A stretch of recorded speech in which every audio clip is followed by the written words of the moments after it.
You're listening to the Cyberwire Network, powered by N2K.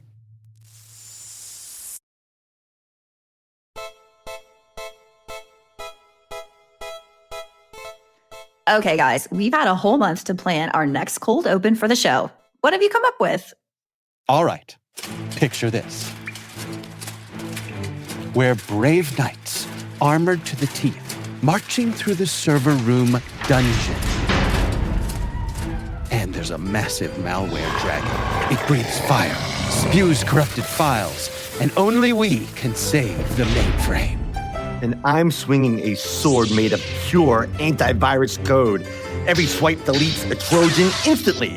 The dragon's horde, a mountain of lost passwords, and encrypted files. No, absolutely not. We are not pretending to be knights. Okay. What do you got then? I'm so glad you asked, Dave. How about space? Astronauts on a mission to repair the intergalactic network core, phishing meteors flying at us, ransomware black holes, and cosmic AI trying to trick us into clicking links. Space is cool, but this isn't T-minus daily. T-minus. And we'd need a bigger budget for rocket noises. Yeah, plus I get motion sickness just thinking about zero gravity. What about a zombie apocalypse in the server room? Hackers have unleashed malware zombies, and we're the IT fighting them off with USB stakes and antivirus potions. Yeah, every zombie could be a corrupted file, and I'm crafting a firewall barrier with my keyboard. When a zombie bites a server, boom, it's quarantined instantly.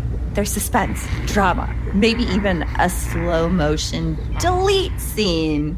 Come on, guys. No, we can't be zombies. It's not even Halloween. Medieval wizards dueling with ransomware spells. No! Underwater divers fighting a malware octopus? This is hopeless. We hate everyone's ideas? Seems that way. Great. Well, maybe we just don't have a cold open this time. What, like we just sit here and talk about not having one? Wait a second. What if this, us arguing about the script, is the script? Oh my gosh, we're literally writing it as we're reading it. A cold open? About not having a cold open? It's genius. Perfect. Keyboard clacking, pen scratching, awkward silence. It's all there. Fine, let's roll with it. Cue the music.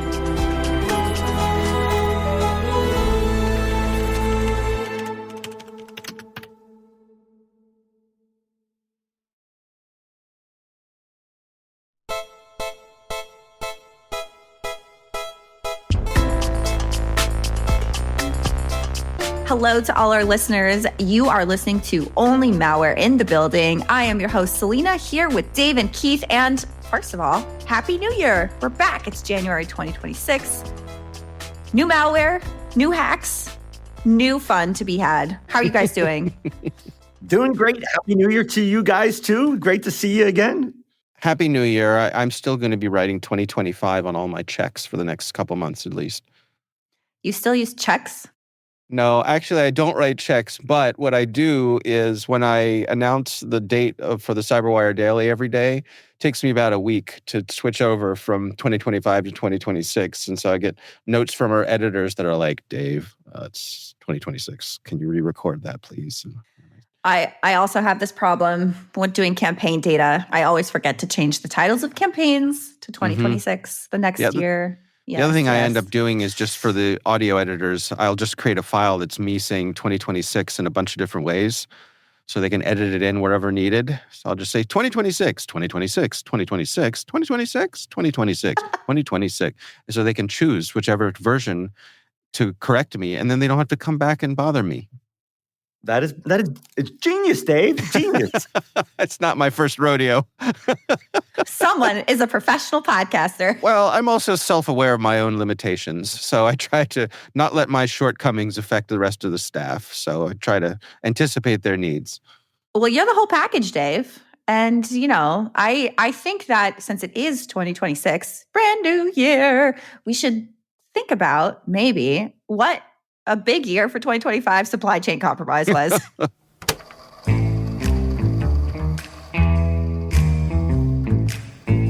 last episode we talked about diversion of cargo. So that's kind of like supplies and all that. And it just always seems every year around the holidays, there is some kind of big supply chain compromise, whether it be SolarWinds a couple years ago, the MOVEit vulnerability. And this year, just right before the holidays, we had the big F5 compromise. So I just thought we can talk about supply chain and, really how more prevalent we're seeing that, and just some things that our listeners should be thinking about regarding the evolution of tactics by the adversaries. So, the F5 breach, if you're not familiar by this time, it really... F5 said they learned about it in August of 2025, that a highly sophisticated nation state had long-term, persistent access to parts of their environment, including the big IP product development systems. So very similar if you're thinking about, going after that source code, the product development, very similar to what we saw the Russians do with SolarWinds just a couple years ago. And what was taken were portions of big IP's source code, internal vulnerability details, including like issues not publicly disclosed.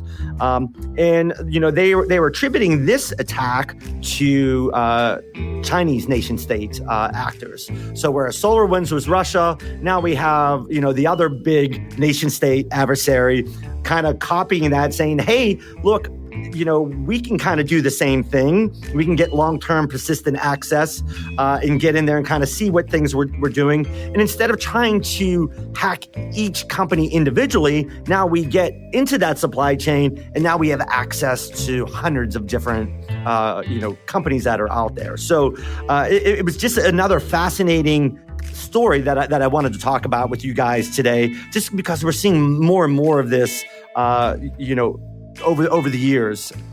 So just to put a fine point on that and clarify the message, the tactics that are happening here, this is as if, let's say I wanted to ruin the flavor of every brand of soda in the United States, right? I just wanted to make them all taste like vinegar.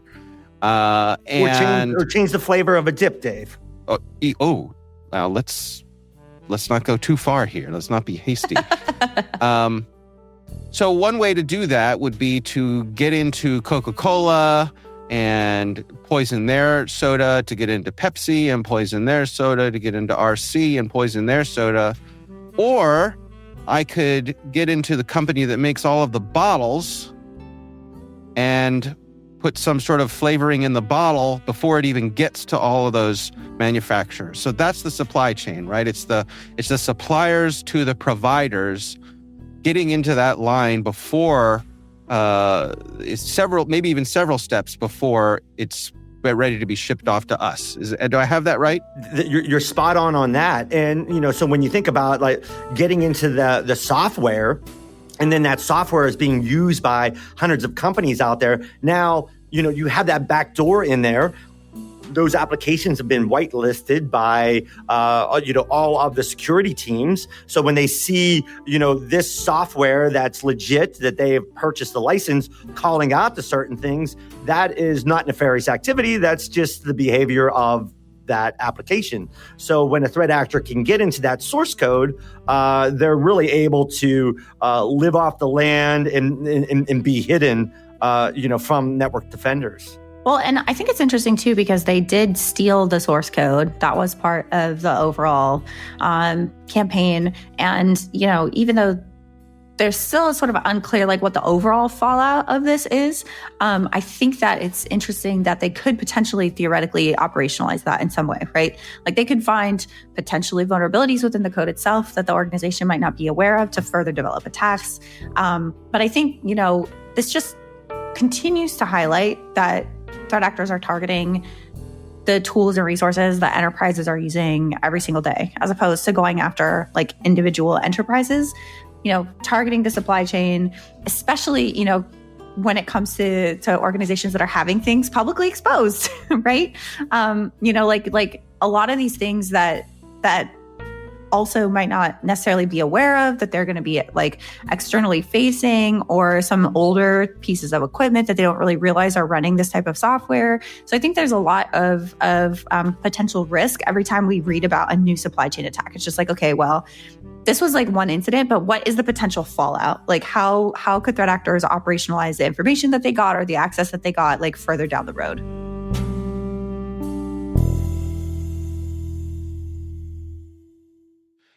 I'm reminded of a public service campaign that ran probably when Keith and I were teenagers. So, Selena, you hadn't been born yet. And of course, this was during the AIDS pandemic and that terrible tragedy. And there was a campaign that basically said, I'm going to try to keep it family friendly, basically said, every person you've been intimate with, it's the same as being intimate with every person they've been intimate with, right? And of how things can spread. And I think about that with supply chain vulnerabilities, particularly when we're talking about things like open source software, where we have these building blocks, these components, these things that they just work. People know they just work, so they plug them into their software. It could be a printer driver, it could be, whatever. And people don't think about them. They're just there. They're benign. They've worked forever. But if somebody can get into one of those and secretly add something, just the breadth of things that they can get into is really kind of chilling.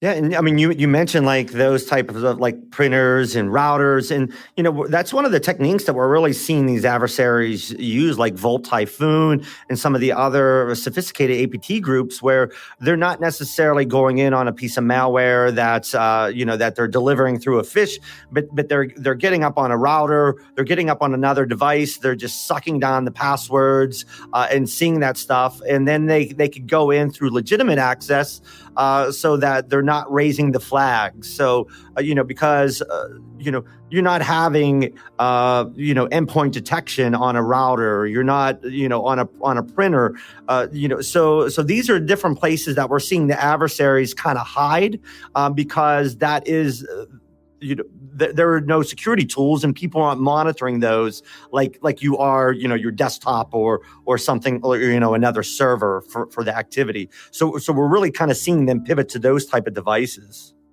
One thing I was actually a little surprised that we don't see more of. Do you guys remember the XZUtils backdoor in the open source data compression utility from, was it last year, I think? But basically somebody put in a backdoor on XZUtils and it would have just been like widely distributed if some guy from Microsoft hadn't just like found it.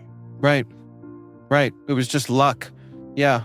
And I think that's so interesting because I'm like, how much more does this happen that we just are not aware of it, or is it being caught and it just doesn't happen that often? But I was kind of expecting, like, I remember last year when we were doing like predictions or whatever, I was anticipating that we would potentially see more of that in 2025 and into 2026. So, maybe that's another avenue of supply chain disruption that might, continue, or we'll see more of. I was a little surprised that we don't hear more stories about that type of backdoor.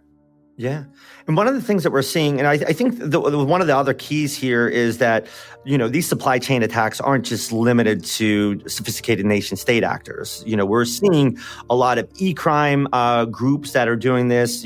A great example was the Kaseya ransomware attack that REvil did a couple years ago, where they were able to get in there and then push out ransomware to Kaseya's vendors. And one of the things that we're seeing at QIntel that's very interesting that I want to share with everybody today is this malware called Triada. It's Chinese based, and what we're really seeing them do is they're backdooring these Android firmware in China. So counterfeit phones, other types of Android-based devices that are sold on Amazon and shipped. So these could be high-end, counterfeit phones or just other types of Android-based where they're having suppliers insert this right into the firmware that makes it very difficult to be detected. It's not in the Google Play Store or anything like that, but you're purchasing an Android phone on Amazon. Amazon that's coming from China and it's backdoored. And some of the types of things that this malware is doing is, they could read the communications, they could read your text messages. They're being these devices are being used for proxies so that criminals can bounce through these devices, whether it be your phone or maybe it's your TV, your Android TV or Google TV that has that firmware in it. It's really prevalent, and our visibility. We saw as of just a couple days ago when I looked at our collection, 85 million devices worldwide. So you think 85 million devices worldwide that are compromised from a supply chain standpoint, with this compromised firmware, right at the beginning. So the breadth of these things aren't just limited to APT groups, but criminals groups are getting very sophisticated at this as well.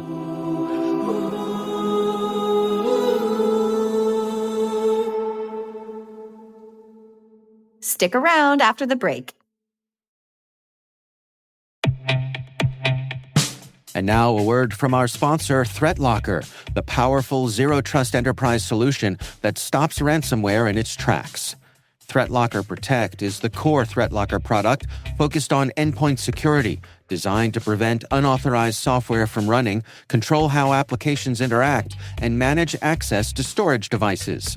Its building blocks are allow listing, ring fencing, and network control. Allow listing is a deny-by-default software that makes application control simple and fast. Ring fencing is an application containment strategy, ensuring apps can only access the system resources they truly need to function. Network control locks down access by port, source IP, or dynamically with ACLs that automatically update as IP addresses change. Shut out cybercriminals with world-class endpoint protection from ThreatLocker. And we thank ThreatLocker for sponsoring Only Malware in the Building.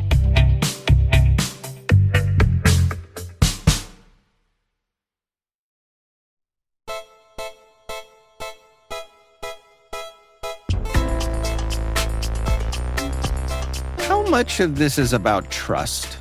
It seems to me like at some point there are things in our lives that we simply trust that they are going to be the way they're described. You go to the pharmacy and you buy a bottle of aspirin. You trust that there are enough things in place, enough checks and balances in place, that there's not going to be anything in that bottle of aspirin that would do you any harm.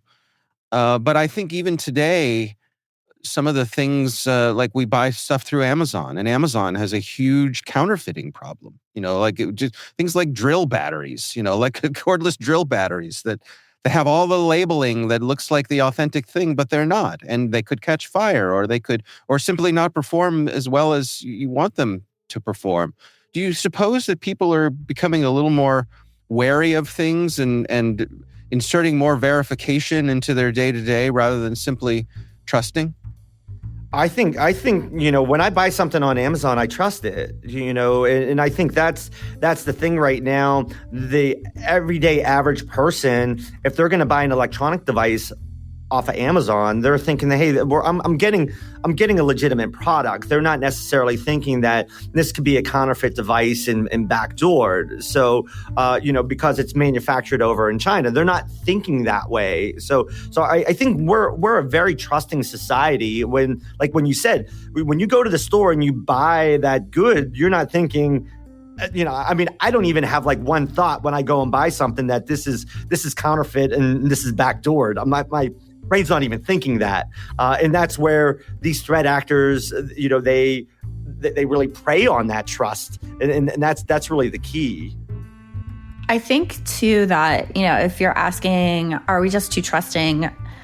I think even within, not just from a consumer perspective, but even within the enterprise, I would say the answer is yes, because, we've seen many, many years of supply chain compromises. We've seen even just, in 2025, you already mentioned the F5. I think CLOP exploiting vulnerabilities in Oracle EBS was another example of that, using zero-day vulnerabilities. There's just been many, many examples of threat actors successfully compromising third parties to enable access. Certainly the Salesforce breach was another good example of that. And yet, at the same time, you have organizations increasingly incorporating AI tools and these chatbots and these corporate third-party pieces of software, applications, chatbots, whatever, what have you, into their workflows. And I think that kind of in the same way that the moving to cloud opened up an entirely new attack surface for threat actors to be able to exploit, and we saw them do it very successfully. And we're finally in this era of, okay, we have cloud best practices, we've locked down our cloud infrastructure, so let's open a new threat vector. Yeah, we can't leave well enough alone. Let's just bolt on more stuff. And I think it's really interesting because have we learned? Is this, are we making sure that organizations are doing best practices and understanding the risk before adopting new tools into the enterprise, and third parties that may or may not be, vetted and verified? I think, with this huge surge of AI, there's tons of AI tools that are out there. And it's okay, are we incorporating these into our organizations in a way that is secure first and productive second? And I'm not sure that the answer would be yes for every organization right now.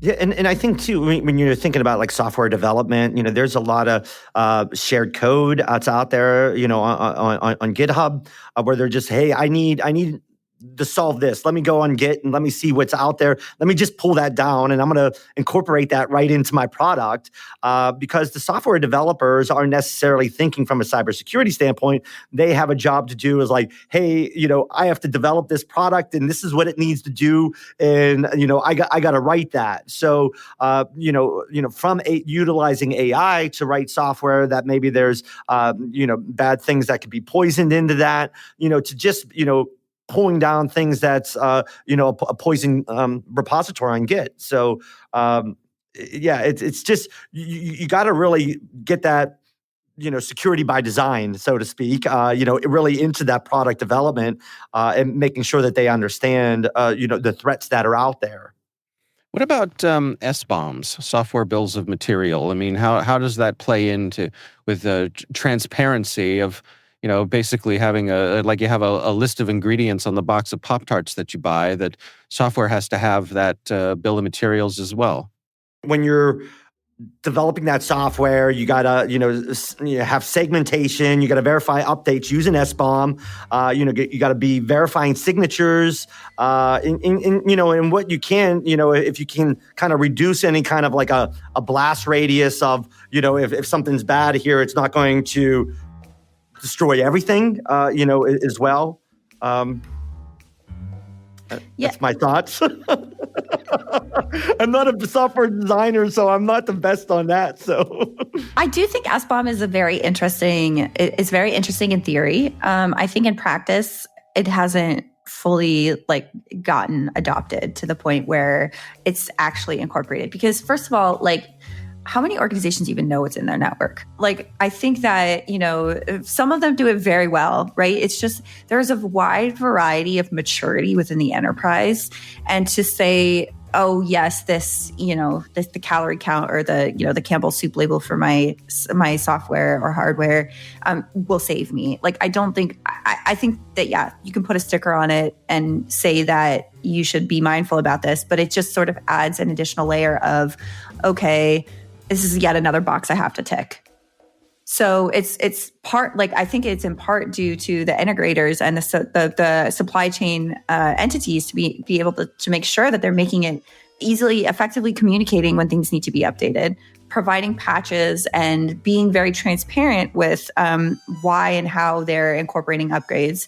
And then also making sure that, the default installation of a lot of these things isn't just admin privileges everywhere. So, it's not just the software and the firmware itself, but it's also how is it being deployed within the enterprise.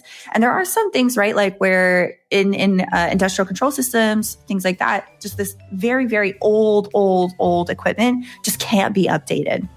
And so there it's okay, what measures can we take to have defense in depth? Are we air gapping? Are we, ensuring that we have a DMZ and we're properly segmented? what steps can we take to sort of like to Keith's point, if something does explode, we're limiting the impact and the blast radius as much as possible. But I think, we mentioned like open source a couple of times, like these tools, they're maintained by a handful of people who are doing this out of the good of their hearts.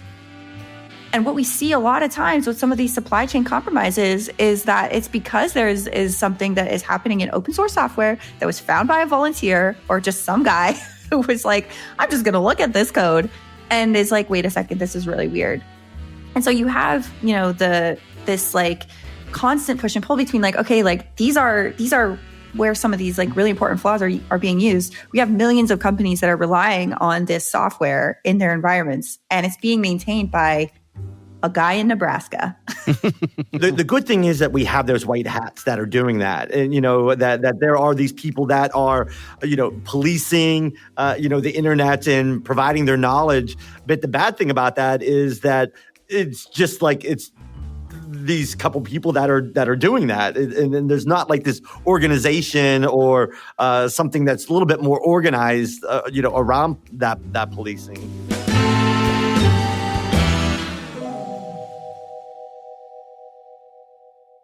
Well, so here's what I wonder. When we talk about things like the SBOMs, the software bills of material, and that being a requirement of the federal government, right? Like if you want to do business with us, we're going to require that you fill out these forms and tell us what's in your stuff. And it kind of leads me to the old chestnut about, the $75 hammer that the Army buys, And I mean, that's funny, but if you dig down and you see, why does the hammer cost $75? Sometimes it's because it has to meet a whole lot of very specific requirements. And so what I wonder is, could there be a similar thing with software where the federal government, for example, says, yeah, we're not going to accept anything that's using an open source component that's maintained by one guy in North Dakota. Like, you got to prove it. And so in order to prove it, that it's secure, that's going to cost a lot more, and maybe the feds can afford it. But to what degree does a regulatory environment save us from these sorts of vulnerabilities? And at what point are we over-regulating past the point of being in balance with the risk we're willing to take on? Well, I mean, I think from a government standpoint, I could see them making sure that things are verified and, in all of that. In just the commercial realm, that is just so, such overreach that would, stifle development, in certain things, I think, because speed is really the essence on a lot of developments. And so to have somebody review everything and verify everything as another entity like that, I just think, you're saying, okay, well, company A right now can't release this until this is reviewed by this other. So I just don't see the practicality of that in the commercial, realm. Selena, your thoughts?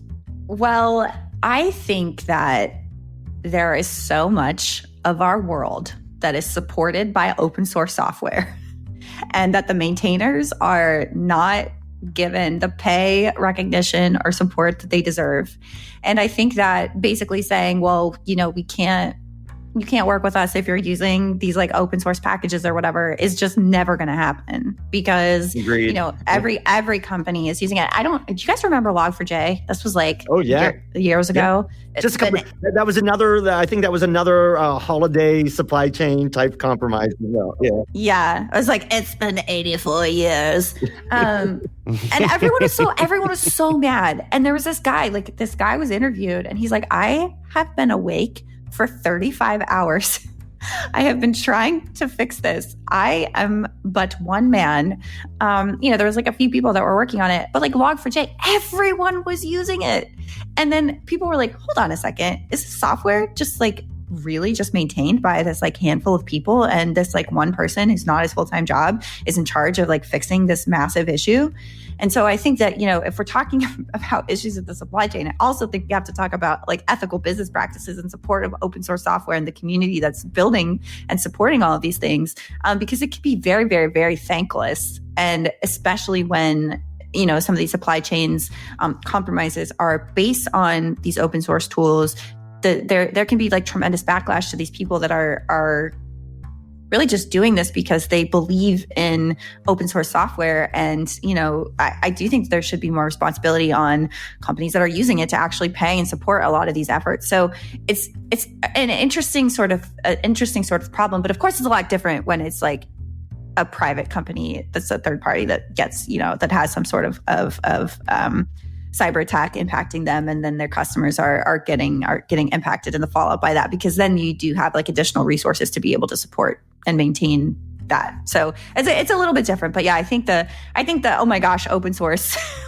supply chain is a really interesting topic.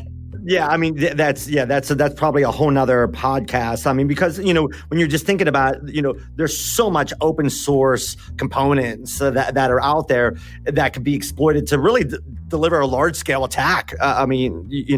From penetrating into there. So it can get deeply embedded into the software environment as well.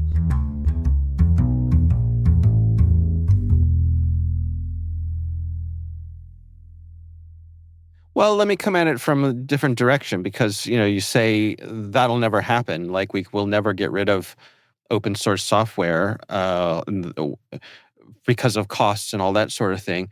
Can we imagine a big enough breach, a big enough disruption to our way of lives that would trigger that sort of change?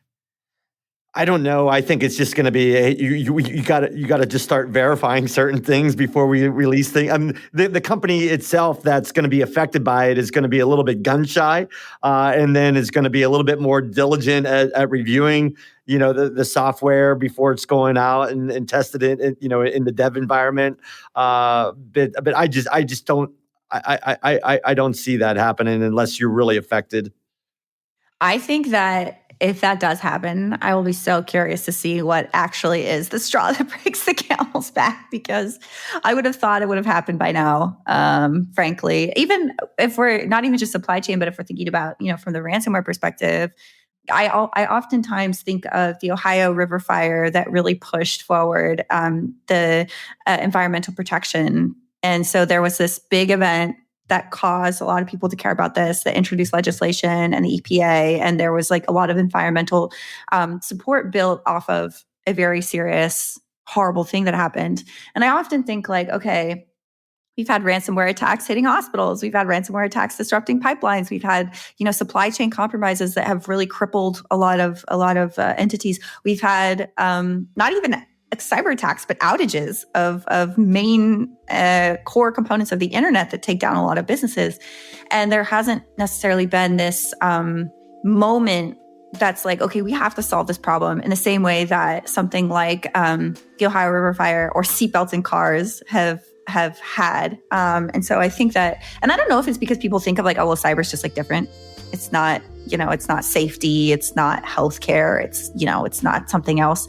But I've had multiple times in my career where I'm like, okay, this is the moment that's going to change things.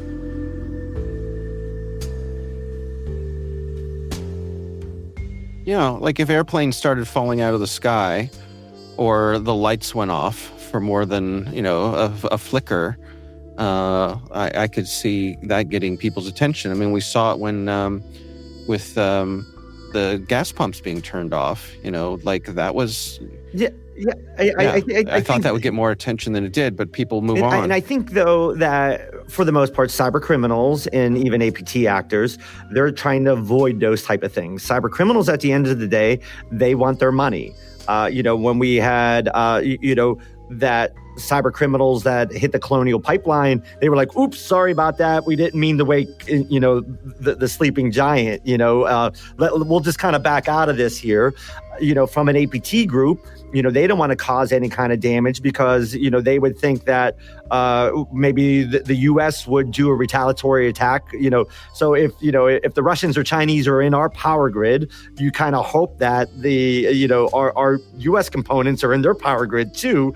So there's a little bit of that, back and forth that, hey, we don't want to escalate things. So for the most part, when we're looking at these supply chain attacks, it is financial or for an espionage standpoint, and it doesn't harm anybody from a physical standpoint, like the fires or the Pintos blowing up or things like that.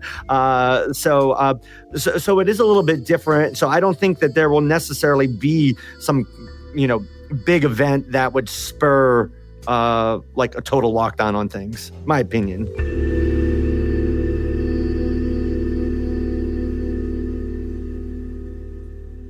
I think there might be. I don't know what it is, but I hope not too. Yeah. But I think it could. We just don't know. I guess I get what I worry is that society is a little more fragile than we like to think it is. That the breakdown could come more quickly, and everything's fine right up until the moment that it isn't. Again, I hope I'm wrong. I hope I'm overthinking it. But you turn off the electricity for an extended period of time, especially in the wintertime. That is a major stressor. Mm-hmm. So we'll see. I mean, I hope you are not manifesting a 2026 prediction, Dave. Yes, exactly. No, as we're in January right now talking about the heat for sure. Yeah.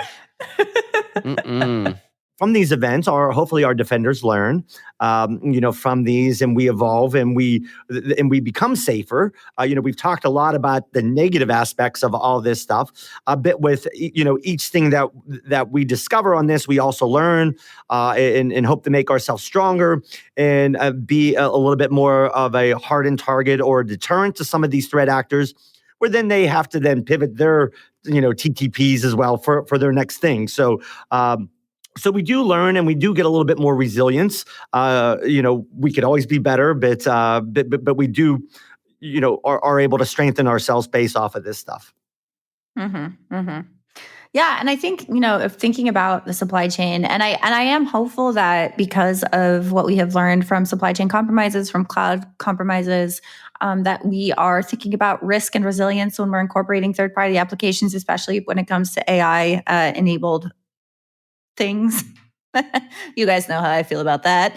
But I do, I do hope that is the most critical component. Is no matter what you're integrating into your environment, you need to know what it is, how it's supported, and who has access to it.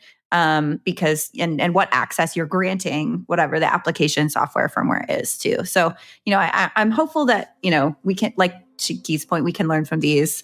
And I am curious to see if there is ever anything that comes down from on high that forces a little bit more resilience than currently happens. Well, I know the vendor questionnaire profiles out right now are they are learning from things because they, being a vendor, obviously working for Q-Intel, we have to fill those things out, and they are burdensome. I really do hate those vendor profiles, but you can see that, just from the questions that are being asked right now, they have learned from that. They're probing about, what does the software have access to? They're trying to limit their blast radius, and what does the vendor have access to, in the environment. So I do think we are progressing from that, and if you're not using as much as I hate them, if you're not using a vendor profile third-party questionnaire, you absolutely need to be doing that in your environment to understand what your vendors have access to.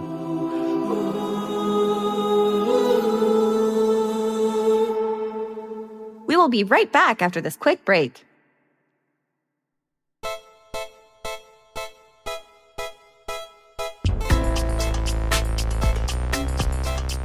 Are we all in agreement that AI is not going to save us in this particular case? So, absolutely Selena, I think not. You've expressed your opinion. No. So we can't just throw AI at all the open source software and say, hey, check and make sure this is secure. That's not going to do it. I've actually seen people already complain about this exact problem where there's like AI vuln discovery looking at open source things and then just dumping, here's all the things I found, no additional context. So, I don't think that it's going to be, there's always going to need to be a human in the loop, no matter what. So no, I do not. I do not think AI will be our savior. Although I am kind of curious if there are opportunities for AI to like potentially alert on these things so humans can deal with them. I think we have to use AI really as an extension to what we're already doing. You know what I mean? To use it as a tool, not it to be a crutch to do our work for us, but to say, hey, I'm already doing this. How could AI kind of empower me and do things quicker for me, or scale faster? Not necessarily just to do everything. I think we were just talking about this AI today, and we were talking about, well, right now, our software engineers, or even us for what we're using AI for, we already know how to do the job, and we use AI to kind of help us. But in 5 years from now, so AI is learning from us that actually know how to do it. But in 5 years from now, what is AI learning from AI when they're doing, that? So these are going to be questions going forward for sure. We may need to do a whole episode on AI here soon. No. This makes me so sad. I like human beings. All right. Well, Happy New Year. Indeed. All right. Shall we wrap it up there? I think we've covered a lot here today. Absolutely. Well, Happy New Year, everyone. It's great to see you again this side of the new year. Absolutely. We have a lot more fun things coming and planned. So stay tuned. Thanks. And Dave, Keith, great to see you guys. Great to see you too. Happy New Year, and looking forward to everything good that's to come this year. We'll see you guys soon. And that's Only Malware in the Building, brought to you by N2K Cyberwire. In a digital world where malware lurks in the shadows, we bring you the stories and strategies to stay one step ahead of the game. As your trusty digital sleuths, we're unraveling the mysteries of cybersecurity, always keeping the bad guys one step behind. We'd love to know what you think of this podcast. Your feedback ensures we deliver the insights that keep you ahead in the ever-evolving world of cybersecurity. If you like the show, please share a rating and review in your favorite podcast app. This episode was produced by Liz Stokes, mixing and sound design by Trey Hester, with original music by Elliot Peltzman. Our executive producer is Jennifer Iben. Peter Kilby is our publisher.